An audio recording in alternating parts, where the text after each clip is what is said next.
বন্ধুরা।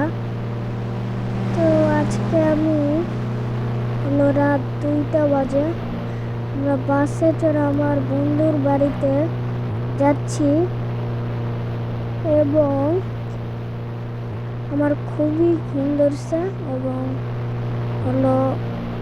আমি একটু ঘুমায় নাই, আবার উঠবো আমি। তো একটু পরে দেখা হচ্ছে। ও ভাই, কোথায় ভাই? তো আমি কেবলই একটু ঘুম থেকে উঠলাম ভাই। আমি কোথায়? একদম ভিজে গেছি। হাই হাই আমি এখন বাড়িতে চলে যাব।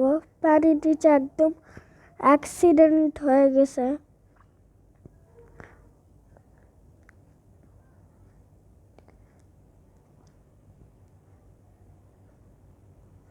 ড্রাইভারের কোনো ঘুম ধরছিল, এই জন্য মনে হয়। তা আমি এখন ঘুমায় যাব। তো আজকে পর্যন্ত ভিডিওটা যদি ভালো লাগে লাইক এবং সাবস্ক্রাইব করবেন। আজকে যে আমার সঙ্গে কি হইলো সেটা বুঝতে পারলাম না। তো আজকে এই পর্যন্ত ভিডিওটা যদি ভালো লাগে লাইক এবং সাবস্ক্রাইব করবেন। আল্লাহ হাফেজ।